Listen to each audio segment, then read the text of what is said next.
श्रीमन्महागणाधिपतये नमः। लक्ष्मीनारायणाभ्यां नमः। उमामहेश्वराभ्यां नमः। वाणीहिरण्यगर्भाभ्यां नमः।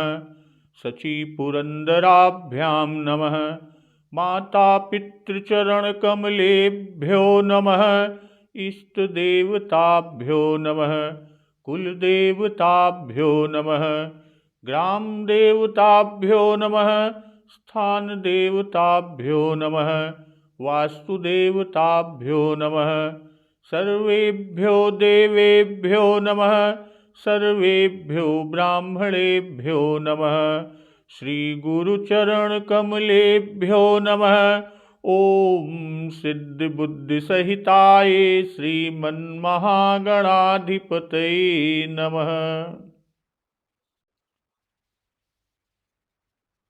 राजा दशरथ जी के कोमल और मीठे वचन को सुनकर कैकेयी सुन मृदु बचन कुमति अति जरई, मनहु अनल आहुत घृत परई।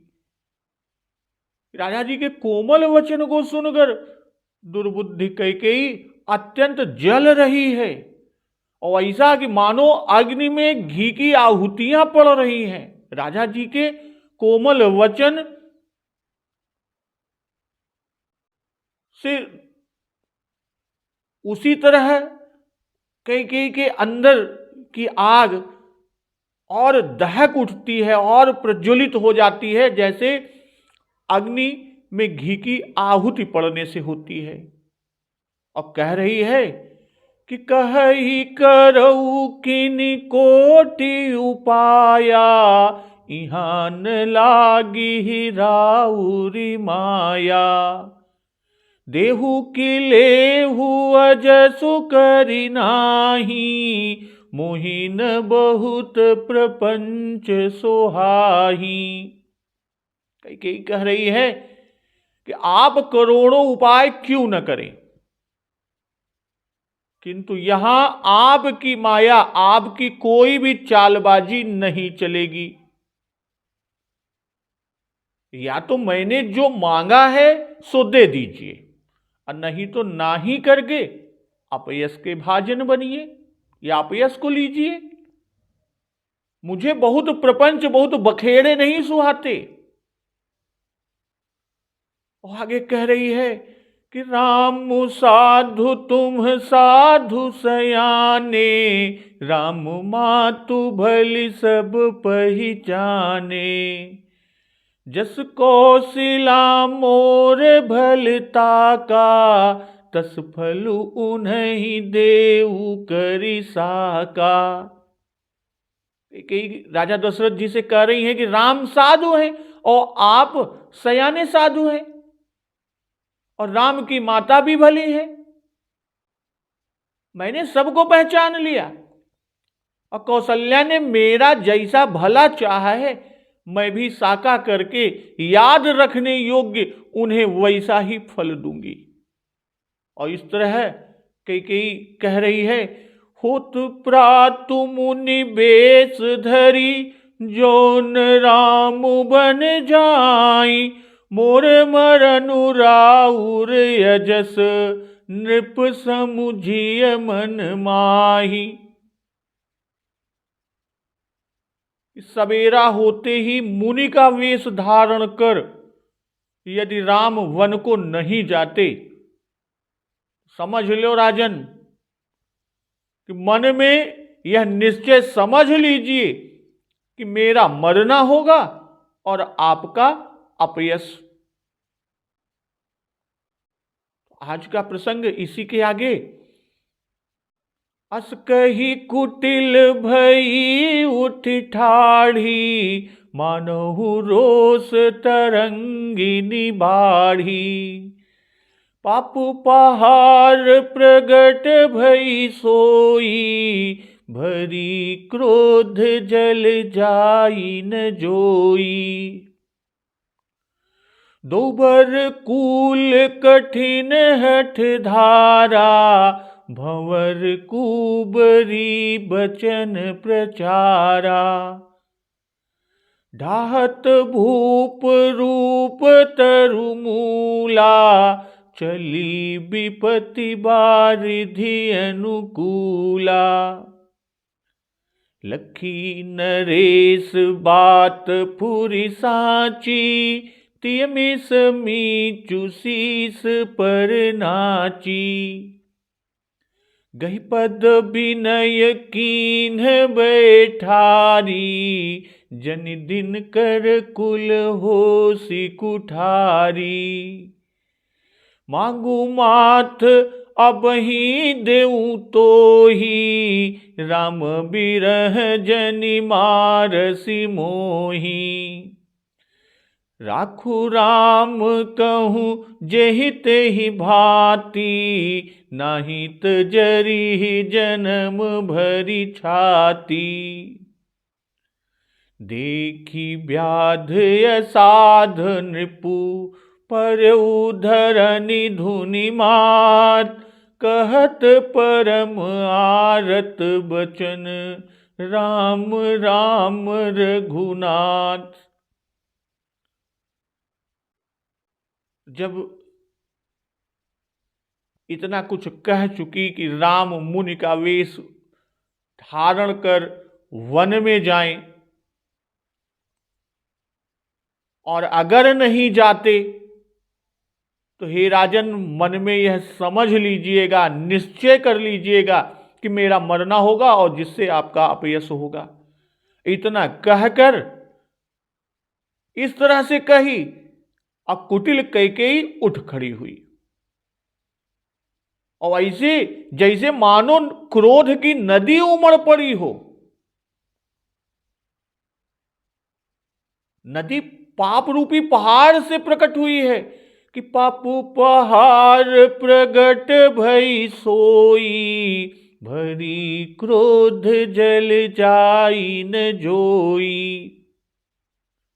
और क्रोध रूपी जल से भरी है और ऐसी भयानक कि देखी ही नहीं जाती। और उसमें दोबर कूल कठिन हठ धारा, भंवर कुबरी बचन प्रचारा। दोनों वरदान राजा से जो मांगा है कि भरत को राज्य और राम को वनवास, वही दोनों वरदान उस नदी के दो किनारे हैं। और कैकेयी का कठिन हठ ही उसकी तीव्र धारा है। कठिन हठ धारा। कुबरी वचन प्रचारा, वह भंवर है, यानी कुबरी मंथरा के वचनों की जो प्रेरणा है वही भंवर है। वह क्रोध रूपी नदी राजा दशरथ रूपी वृक्ष को जड़ के मूल सहित ढहाती हुई विपत्ति रूपी समुद्र की ओर सीधी चली है।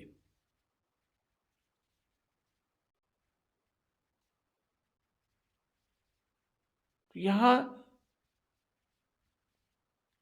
पर बाबा गोस्वामी तुलसीदास जी कह रहे हैं, भाई नदी के दो कूल होते हैं, दो किनारे, तो वैसे ही उसके क्रोध के दोनों वर जो है वो दो पक्ष हैं। जिस तरह धारा में वेग होता है वैसे ही हठ में है।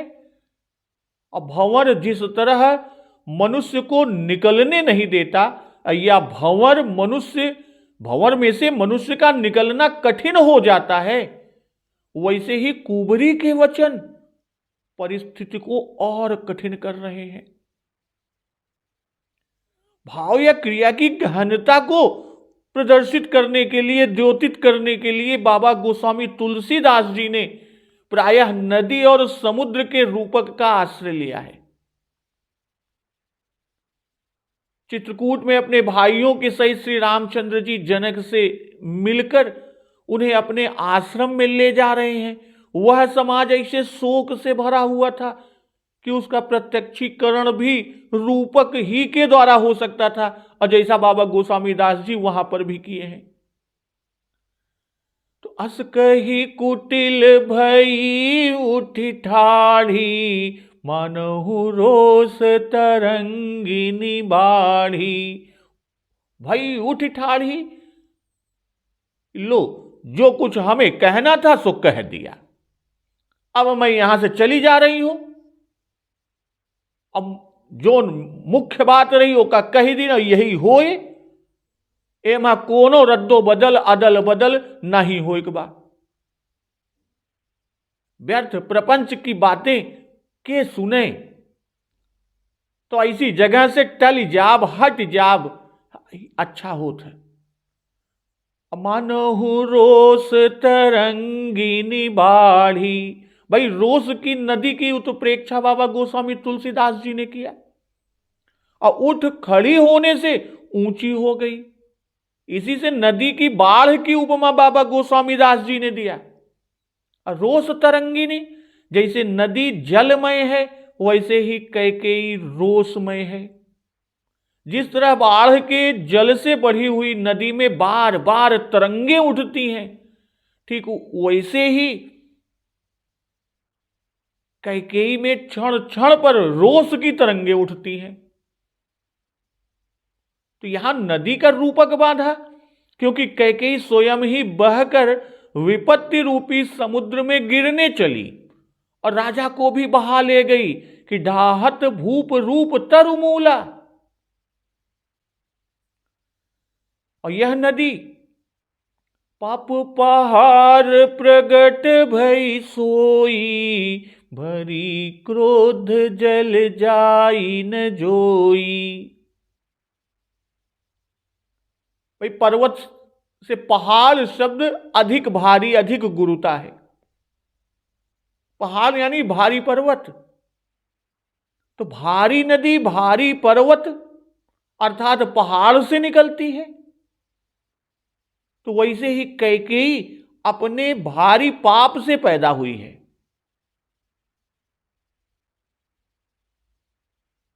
तापस अंध साप वाले पाप से कैकेयी साप की पूर्ति करने के लिए पैदा हुई है।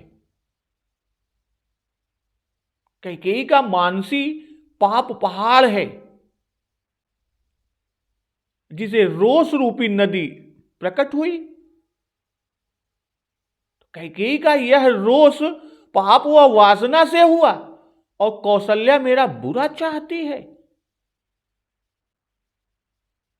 हाल का पाप उपचार करने से छूट जाता है, पर ये पाप जन्म जन्मांतर के हैं, इसी से पहाड़ रूप और अचल है।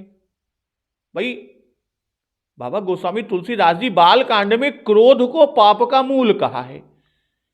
लखन कहु हंसी सुनहु मुनि, क्रोध पाप कर मूल।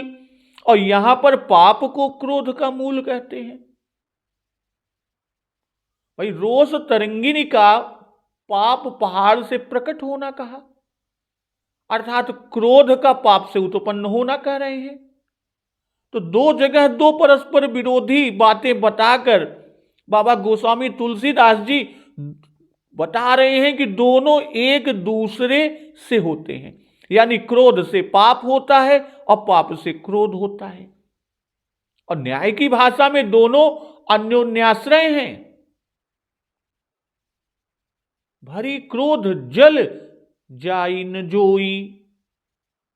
रिस में भरी हुई कैकेयी को रोष रूपी नदी की उपमा दिए, और अब कहते हैं कि क्रोध जल है, नदी जलमय होती है। यहां क्रोध की नदी क्रोध रूपी जल से भरी है। तो रोष और क्रोध एक ही है। कहने का तात्पर्य यहां यह है कि क्रोध उसके अंग प्रत्यंग में परिपूर्ण है। नदी बढ़ी है, इसी से क्रोध रूपी जल से परिपूर्ण है। नदी की बाढ़ देख डर लगता है, और क्रोधी को देख कर डर लगता है। दोबर कूल कठिन हठ धारा, भंवर कुबरी बचन प्रचारा। नदी की मर्यादा कूल यानी किनारा है, नदी उनके आगे नहीं जाती। तो वैसे ही रोष रूपी नदी की मर्यादा वर, दोनों वर मिल जाए तो क्रोध ना करेगी। और कठिन हठ, किसी के भी कहने से यह हठ छूटने वाली नहीं है, इसी से उसे धारा कहे। धारा कुलयुक्त, वैसे ही हठ दोनों वरयुक्त।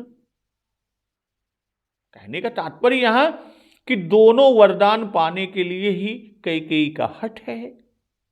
और यह हठ कुबरी के वचन के प्रचार, उसकी प्रेरणा से भयदायक हो गई। अर्थात कुबरी के कहने के कारण कैकेयी ने यह भयंकर हठ ठानी है, जैसे धारा भंवर से भयदायक हो जाती है।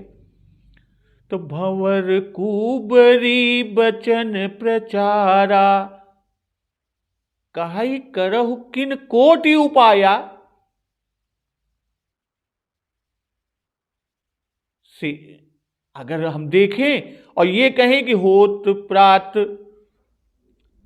मुनि बेस धरी जोन राम बन जाहि, यहां तक जो कुबरी की सिखाई और पढ़ाई बातें कैकेयी ने राजा से कही, कुबरी के वचन का प्रचार किया, यही भंवर है। कुबरी के वचन जो प्रचार या ललकार है, प्रचार यानी उसकी ललकार, उसकी प्रेरणा, कि काज सवार हु सजग होई सहसा जनिपति आहु। और इतना ही नहीं, और भी उसके प्रेरणा कि भूपति राम शपथ जब करई तब मांगे हु जेहि बचन न टरई। और कि बचन मोर प्रिय मानहु जीते, यही भंवर है और जो डुबा देता है। तो ढाहती भूप रूप तरुमूला, चली विपत्ति बारिधि अनुकूला। धारा के वेग से नदी तट के जो वृक्ष हैं, उन वृक्षों को जल सहित नदी बाढ़ में अपने वेग से उखाड़ डालती है। तो यहां राजा ही रोष तरंगिनी, रोष रूपी नदी के तट के वृक्ष हैं और उनकी जड़ श्री राम जी हैं। तो श्री राम जी को देश से निकाल वन भेजना, जिससे राजा की भी मृत्यु होगी, वृक्ष को जड़ और मूल से ढहाना है।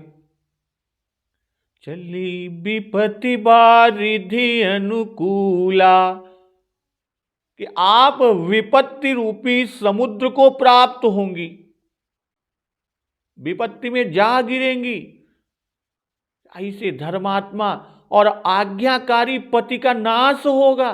भरत ऐसा पुत्र छूटेगा, राज छूटेगा, कोई मुंह नहीं देखेगा, मरने योग्य हो जाएगी और अन्य सब लोगों को विपत्ति रूपी समुद्र में डालेगी। अनुकूला यानी सम्मुख, अर्थात सीधी चली, टेढ़े मेढ़े या फेरफार नहीं कि कुछ दिन लगे, सीधी चलती है कि जिससे तुरंत विपत्ति रूपी समुद्र में जा मिले, क्योंकि प्रातः काल ही सब कुछ हो जाना है। लखी नरेश बात फुरि साची, तियमिस मीचु शीस पर नाची।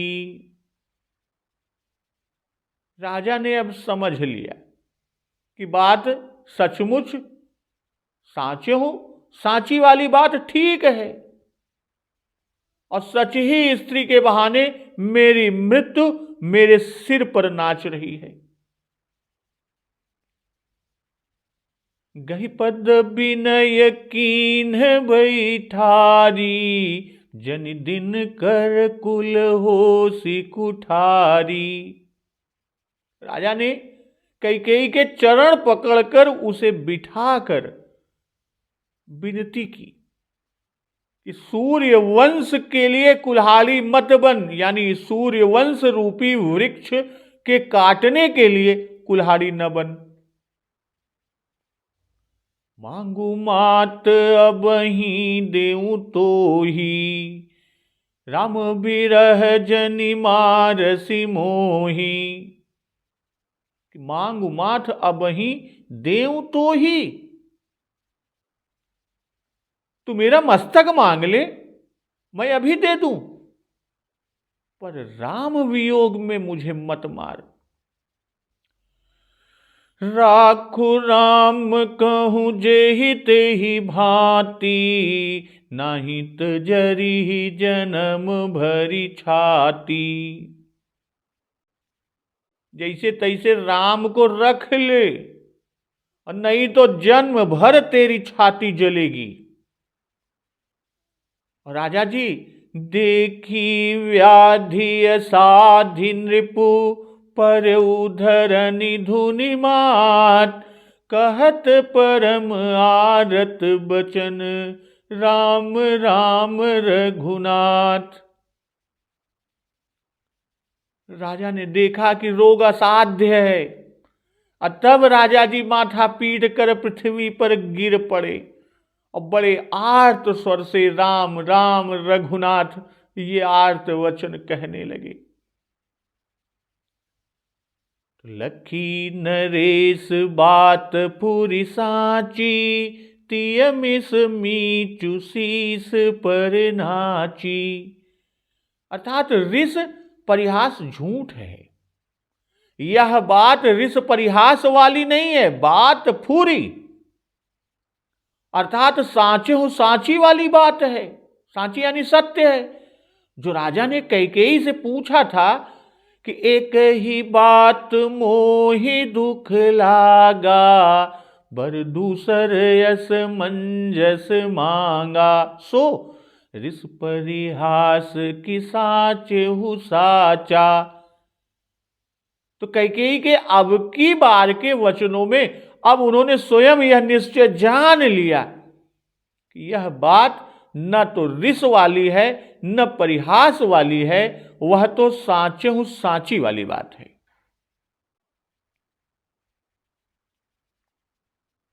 वाल्मीकि रामायण में उल्लेख है कि मैं तुम्हारे साथ रमण किया करता था, पर तुम मेरी मृत्यु हो यह मैं नहीं जानता था।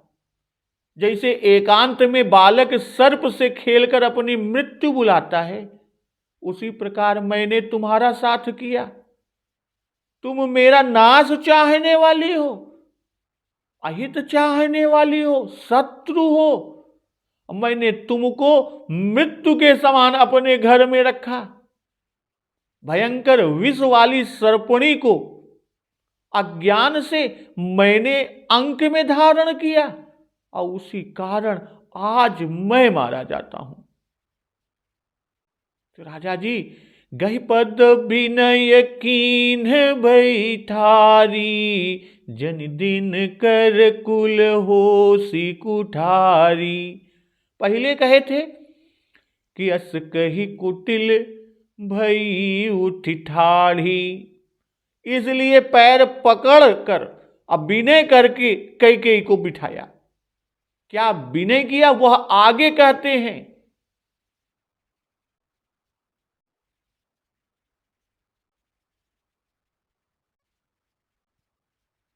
कि मांगू माथ अब ही देऊं तो ही, राम बिरह जनि मारसी मोही।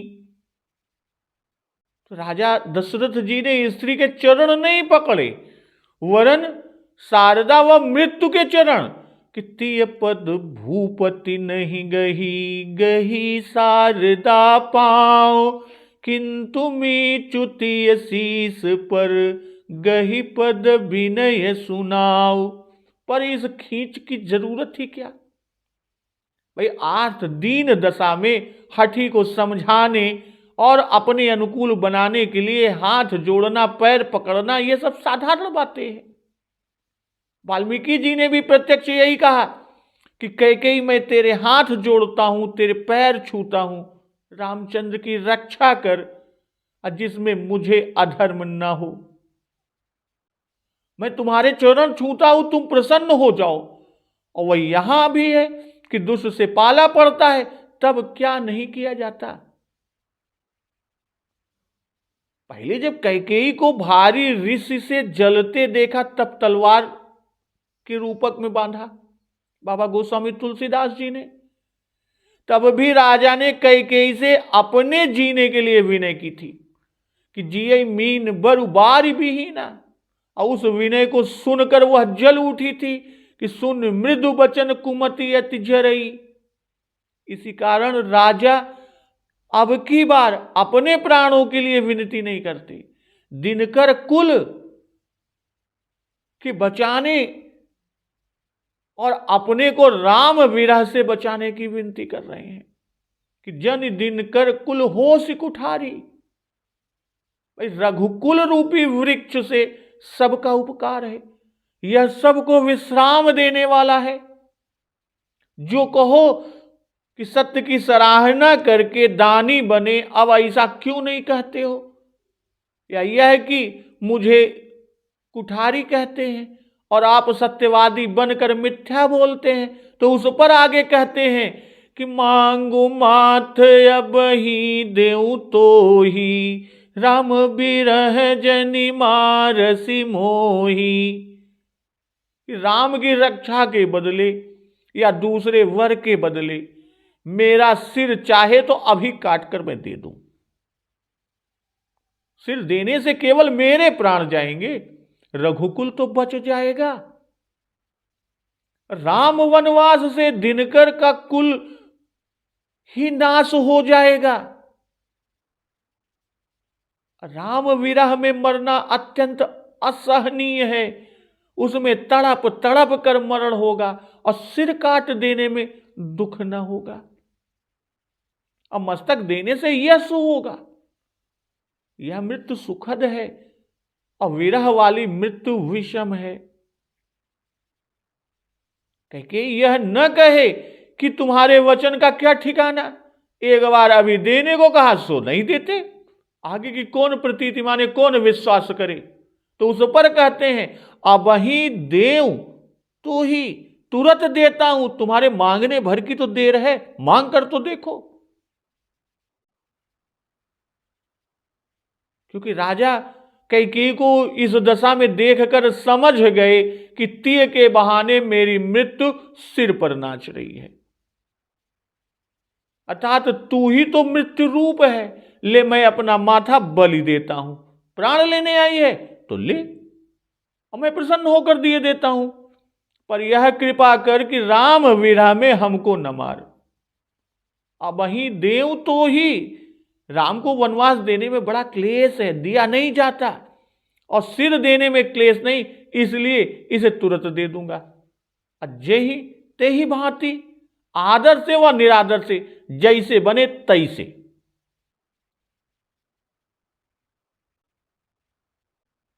राम राखु राम कहूँ जे ही ते ही भांति, नाही तो जरी जन्म भर छाती।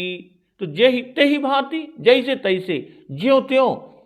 भाई राम जी धर्मात्मा है, वे वर का हाल सुनकर राज्य कदापि ग्रहण नहीं करेंगे और निश्चित तौर पर वह वन को चल देंगे। और सत्य त्याग के भय से मैं उनसे यह कह नहीं सकता कि न जाओ, घर पर रहो।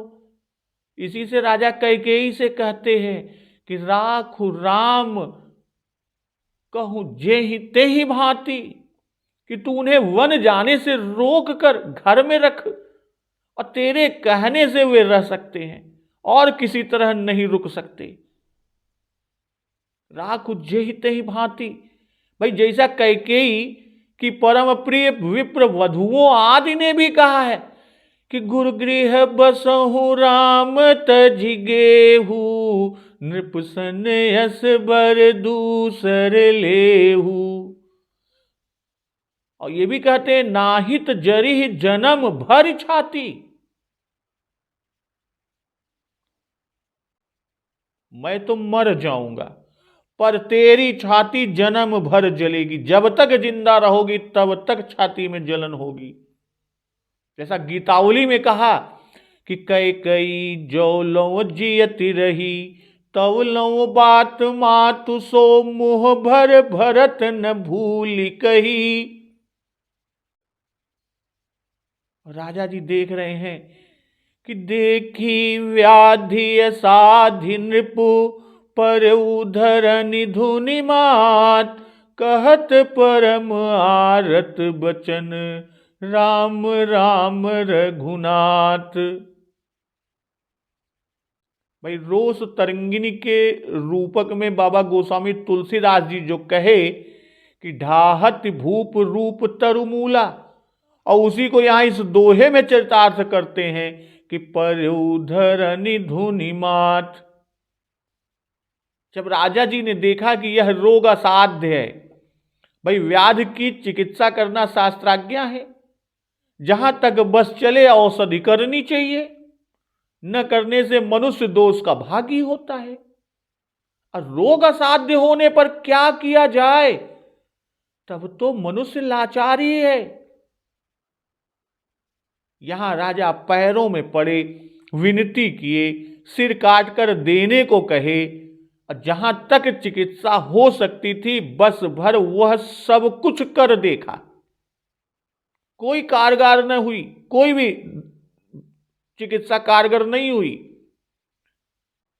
कैकेयी ने एक न मानी, तब समझ गए कि रोग यानी कैकेयी का हठ असाध्य है।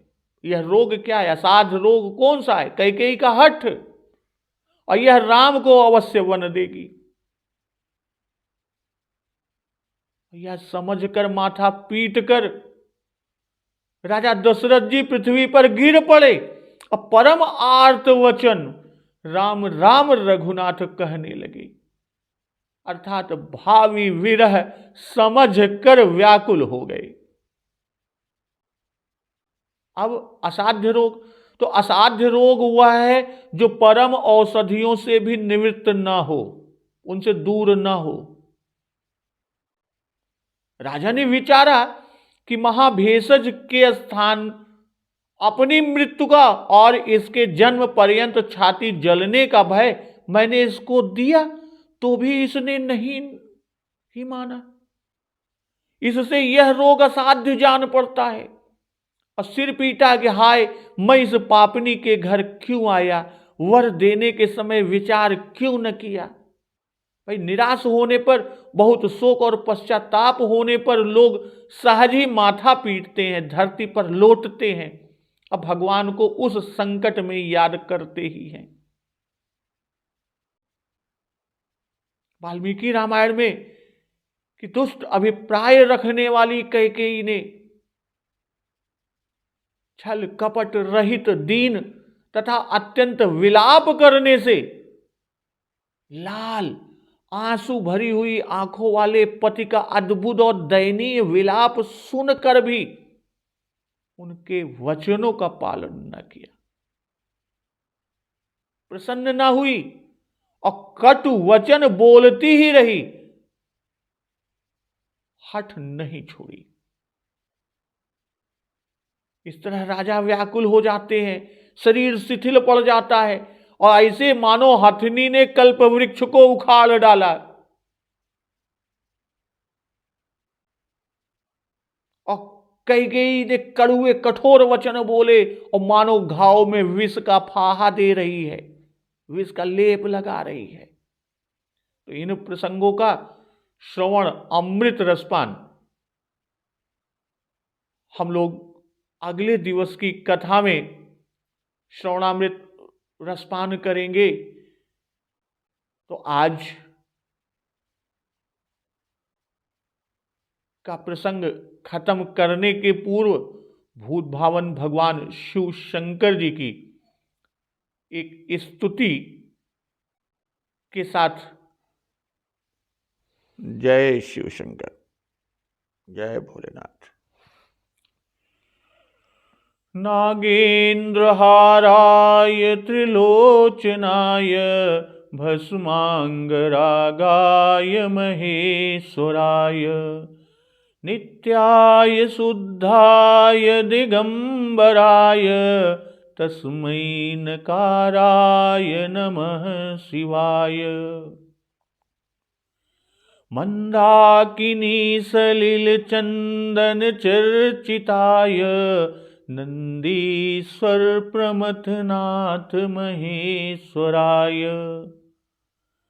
मंदार पुष्प बहु पुष्प सुपूजिताय तस्मै मकाराय नमः शिवाय। शिवाय गौरी वदनाब्जवृन्द सूर्याय दक्षाध्वरनाशिकाय श्रीनीलकण्ठाय वृषध्वजाय तस्मै शिकाराय नमः शिवाय। वसिष्ठकुम्भोद्भव गौतमार्य मुनीन्द्रदेवार्चितशेखराय चन्द्रार्कवैश्वानरलोचनाय तस्मै वकाराय नमः शिवाय। यक्षस्वरूपाय जटाधराय पिनाकहस्ताय सनातनाय दिव्याय देवाय दिगंबराय तस्मै यकाराय नमः शिवाय। पंचाक्षरमिदं पुण्यं यः पठेत्स्नुसन्निधौ शिवलोकं वाप्नोति शिवेन सह मोदते इति शिव पंचाक्षरी स्तोत्रम संपूर्णम। जोर से बोलिए सियावर रामचंद्र की जय, पवन सुत हनुमान की जय। जगत जननी मां जगदम्बा की जय, गुरुदेव भगवान की जय। उमापति महादेव की जय। जय श्री राम।